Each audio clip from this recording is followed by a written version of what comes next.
I wanted to talk briefly about lucid dreaming. I've had half a dozen, maybe a little bit more of these dreams in my life. So it's not like I'm the most experienced with this, but I have modeled out what seems to work for me and tried a lot of things. So maybe it can work for you. And then, of course, please share your successes so we can collaborate on this. So, lucid dreaming is where you become aware that you're dreaming within the dream. And when this happens, you have the opportunity to begin to take control of the dream. And you can use this to ask the dream, why are you having the dream, and communicate with dream characters.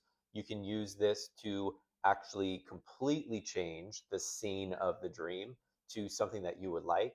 When I was reading the book Reality Transurfing by Vadim Zalan, he talks about lucid dreaming as an opportunity to experience the dream reality that you would like to have, or the desired reality you would like to have in this lifetime, in the waking life.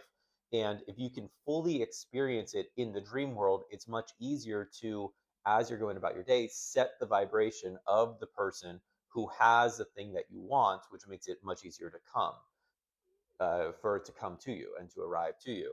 So the more vividly and viscerally the reality is experienced, the easier it is to show up, because we are all vibration, and the reality or the timeline that we're trying to attract in, it vibrates at a certain frequency. Now, another reason for learning lucid dreaming, one that I've been attempting and I haven't fully succeeded with yet, is to use lucid dreaming as a bridge to the astral plane. And the astral plane is a real plane that exists beyond our physical reality, where there's all kinds of other spiritual beings and things like that. So it's a great place to go for healing, for exploring different worlds, for speaking and communicating with guides and other beings. And some of that can even happen in the lucid dream. So, what I've seen to be most helpful in order to lucid dream is to set the habit of reality checks during the day. And a reality check is just, as you're going about your day, to once in a while ask yourself the question, am I dreaming? Now, interestingly, this question is also very powerful for manifestation purposes and for becoming present in the moment, and then setting the intention of how would you like the rest of your day to go. But in this case, am I dreaming is a habit that you set up of asking this once in a while. And some people have apps or reminders they set on their phone. On my phone's background, it says, am I dreaming? So whenever I look at my phone, it can be a prompt for me to pause for a moment and to look around and to verify, am I dreaming or is this real? So, ways of verifying if you're in a dream is the first way that I learned, and the first way I had a lucid dream was in a training by David Wilcock, where he said all you do is you look at something, look at it, look away, and then look back. And if the thing has changed, that is likely a hint that you're dreaming. And that's how I first became aware I was dreaming in one dream. Now, another way you could verify that things are different is you could look at your hands. This is pretty common for people that their hands look different, or when they look in the mirror, they look very different than how they look in waking life.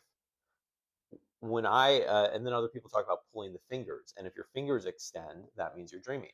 That didn't work for me. I became aware that I was dreaming. I was aware that things were very different than my current reality, but I wanted to verify, so that way I could become more confident. And also, before I did something wild like jump off a cliff to see if I could fly, it'd be useful to verify I was dreaming so I didn't accidentally jump off a cliff in real life. So what I found worked for me was to plug my nose and to try to breathe through my nose. And in waking life, that wouldn't work because my nose is physically plugged. But in the dream world, that does work because my physical body is asleep without my nose plugging it. But in the dream, I'm plugging the nose. So when I plugged my nose and was able to breathe through it, it verified I was dreaming. And then one other thing that people have tried to there's countless ways you can look up online other ways of doing reality checks, but another way that people have reality check that works for me too is to try to fly. And for me, it just means jumping, just moving off the ground. Now, for me, I am not fully in control of all my dreams yet, and even when I become lucid, I realize that there's layers to how much you can control your reality within being lucid. And for me, once I begin flying, I've had this happen 3 or 4 times where I can't stop flying once I begin, and then it actually wakes me up because the experience of flying is so visceral that my whole body begins to feel it, and then that actually wakes me up. So reality checks, and then so asking yourself, am I dreaming? Reality checks. And then for a lot of people, it's going to be helpful to have a dream journal. And you can use a dream journal to actually analyze your dreams, but it's also good because it just begins to create a better mind connection with the dream state. The more you remember, the easier it's going to be to become conscious within the dream itself. And also, if you have a dream journal and you're journaling about your dream, you're usually in between the waking state and the sleep state, which is called the hypnagogic state. I think there's a different name based on whether it's you're going to sleep or waking up. But sometimes, just by remembering the dream and being in that sort of dream limbo, it can be easy to slip back into the lucid dream. Now, there's different strategies for lucid dreaming. You could do this wake back to bed method, which has never worked for me. It's just wildly messed up my sleep schedule, and I'm not really the best sleeper to begin with. I know that's an identity based statement and we create our own reality, but for right now, not being a great sleeper is my reality. So anything that's going to be disruptive to my sleep tends to not be great. But for some people, they can wake up a few hours ahead of when they would normally wake up, stay awake for maybe 20 or 30 minutes, then go back to sleep, and they fall into this REM sleep pretty easily and then can go into the lucid dream. Some people set intentions that they're going to lucid dream and it works for them. What I've also tried is this supplement, lucidamine. It has galantamine as the main ingredient. Other people have talked about using Blue Lotus to help induce lucid dreams. Blue Lotus didn't work for me. It stimulated me too much. Even this galantamine, something very similar, huperzine A, I've also tried. It I have to do very low dose and at just the right amount. So if I wake up in the middle of the night and I'm still tired, I might take a half dose of that and then go back to sleep. And ideally I fall asleep within the 30 minutes before it kicks in, because once it kicks in, it turns on a little bit of like the prefrontal cortex, some part of the brain, to stimulate REM more easily so you stay in REM a little bit longer. And the time and I have had an experience taking lucidamine. I've only taken it a handful of times. It's messed up my stomach a little bit. And again, I'm a very light sleeper. So when I take these supplements, if it's not at the right time, my sleep just gets wrecked. I can't go to sleep, which means the thing can't do the thing it's trying to do. But I have had one of the most vivid dreams I've ever had while on galantamine. I wasn't able to be aware that I was dreaming while the dream was happening.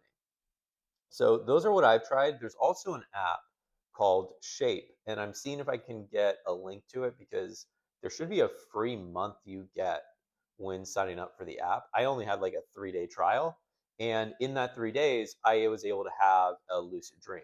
So I ended up committing to the year for 40 bucks or something like that. I haven't had a dream since. There's like a novelty factor that matters for me with anything. So all these lucid dreams, it's the strategies worked like the first time, and then it hasn't worked since until I find a new way of doing it. So the Shape app worked for me. Who knows? Maybe it will in the future as well, but maybe it'll work for you. So I'll see if I can put a link in. You can always just go and find the app on the App Store, but ideally you get that free month. And I don't get any credits or anything for it. I don't think, but it worked for me, so I gave them credit. I'm like, all right, on day two this app works, then great. Now I've done longer things. I've done where I meditate in the morning on wanting to dream. I listen to an hour, 2 hour long thing at night, and it has hypnotic suggestions and all these things in there, and that's also worked, but it was just wildly inconvenient, and for me, I just couldn't sustain it, and all the other strategies didn't work too well. So anyhow, that's what's worked for me. Again, dream journal. Become aware that you're dreaming. Ask this question. Again, very powerful for reality creation as well, but that's a whole different topic. And then if you ever want to go down the rabbit hole, there are things like this, like lucidamine. There are supplements that might be helpful for you. So hope that helps, and let's see if together we can come up with more ideas of how lucid dreaming can work.